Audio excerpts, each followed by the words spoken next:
पाषाण काल के अधिकतर केंद्र बनास नदी के किनारे प्राप्त हुए। कहाँ प्राप्त हुए? बनास नदी के किनारे। अतः इसे बनास सभ्यता भी कहा जाता है। ताम्रपाषाण काल को और किस नाम से जाना जाता है? बनास सभ्यता के नाम से भी जाना जाता है। आड़ इस सभ्यता का प्रमुख केंद्र था। ताम्रपाषाण काल का प्रमुख केंद्र कौन सा था? आड़। आहेड़, आहेड़ नदी भी याद रखना। अतः इसे आड़ सभ्यता भी कहा जाता है।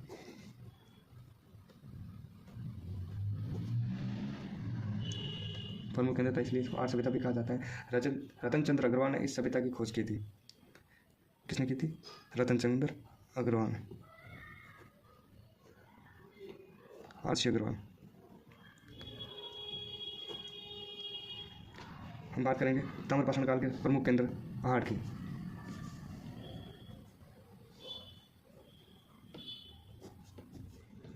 आहड़ ये उदयपुर में स्थित है। आहड़ ये आहेड़ नदी, आहेड़ नदी के किनारे स्थित थी। प्राचीन नाम आहड़ के प्राचीन नाम की बात करें तो अगाटपुर, दूसरा आहड़पुर। वे आहड़ का एक अन्य नाम जो स्थानीय नाम भी कहते थे, स्थानीय नाम आहड़ का अन्य नाम है ना स्थानीय नाम धूलकोट।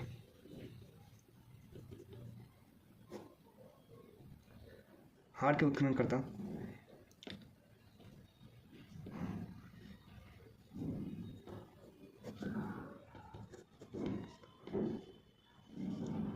अक्षय कीर्ति व्यास।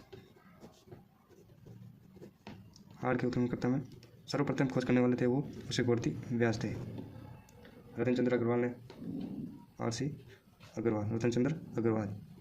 वे हंसमुख धीरज सांकलिया, इसमें हंसमुख धीरज सांकलिया जिन्होंने सबसे लंबे समय तक कार्य किया था। धीरज सांकलिया सबसे लंबे समय तक।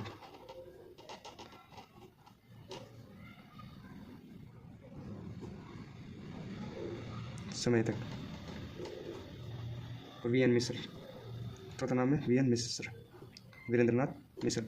और एक व्यापारिक केंद्र था। और क्या था? एक व्यापारिक केंद्र। और एक व्यापारिक केंद्र था। आड़ का संपर्क विदेशी सभ्यता से भी था। और एक व्यापारिक केंद्र था। आड़ का संपर्क विदेशी सभ्यताओं से था। आड़ से तांबे की भट्टियाँ मिली थी। आड़ से क्या मिली थी?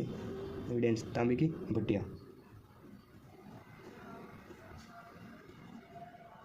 तांबे की भट्टियाँ मिली थी। आड़ को ताम्रवती नगरी भी कहा जाता था। आड़ को क्या कहा जाता था? आड़ को ताम्रवती नगरी भी कहा जाता था।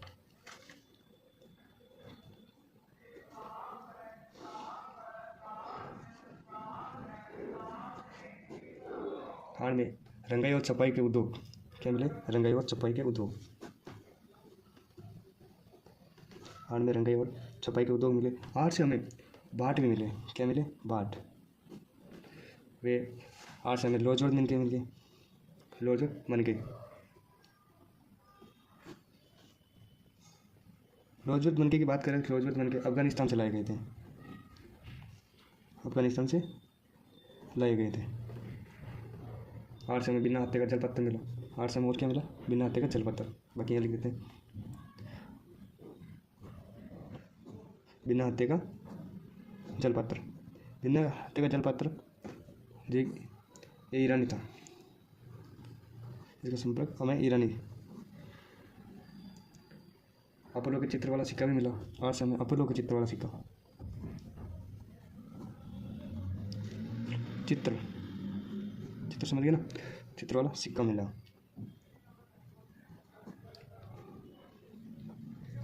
इससे हमें यूनानी सभ्यता की जानकारी मिलती है। किसकी मिलती है? यूनानी सभ्यता की। भाई अपोलो का चित्र वाला सिक्का मिला तो सही है ना कि वहाँ से हमारा संपर्क रहा होगा। वे आड़ से हमें काले व लाल मर्दमान मिले। आड़ से हमें क्या मिले? काले व लाल मर्दमान। काले व लाल मर्दमान मतलब मिट्टी के बर्तन।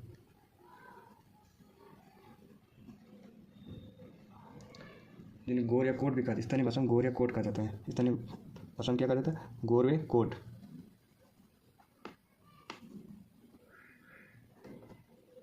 बेल की मणिमूर्ति हमें आर्ट से मिली थी।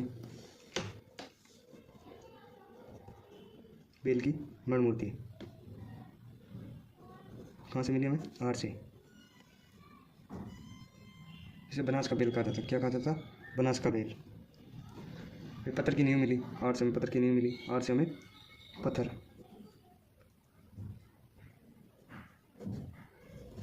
आर्ट से हमें पत्थर की नींव मिली थी। कच्ची ईंटें, मतलब कच्ची ईंटें के मकान मिले। क्या मिले? कच्चे ईंटें के मकान। आर्ट से हमें कच्चे ईंटें के मकान मिले। ईंटों में मजबूती देने के लिए एक चीज़ मिलाई जाती थी, कच्ची ईंटें। तो ईंटों में मजबूती देने के लिए एक चीज़ मिलाई जाती है, उसे कॉटेज। क्या मिलाया जाता था? कॉटेज। आर्ट से हमें शौक के साथ आभूषण मिले। तो उनका ये मानना होगा कि जो इनके आभूषण वगैरह शौक के साथ ही दफना दिए जाते होंगे शायद। शौक के साथ आभूषण मिले। आर्ट से 6 चूल्हे मिले जो संयुक्त परिवार या समयोग भोजन की जानकारी मिलती है। और एक घर में अगर 6 चूल्हे मिल रहे थे, सीधी सी बात है ना, ये पूरा परिवार एक साथ रहा होगा। 6 चूल्हे। इससे हमें संयुक्त परिवार या संयोग भोजन की जानकारी मिलती है। 2 मुंह वाला चूल्हा मिला है। क्या मिला है? 2 मुंह वाला चूल्हा। आर्ट से हमें 2 मुंह वाला चूल्हा मिला है।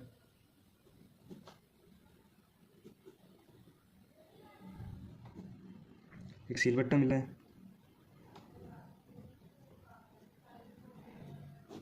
आर्ट से हमें गेहूँ और चावल और ज्वार की जानकारी मिलती है। गेहूँ, चावल और, यहाँ लिख देता हूँ, गेहूँ, चावल एंड ज्वार की जानकारी मिलती है आर्ट से। ये हो गए ताम्रपाषाण काल के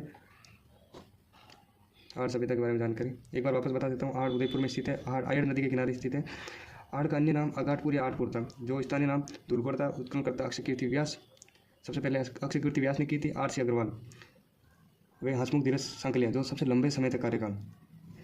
वी एन मिश्र। आर्ट एक व्यापारिक केंद्र था।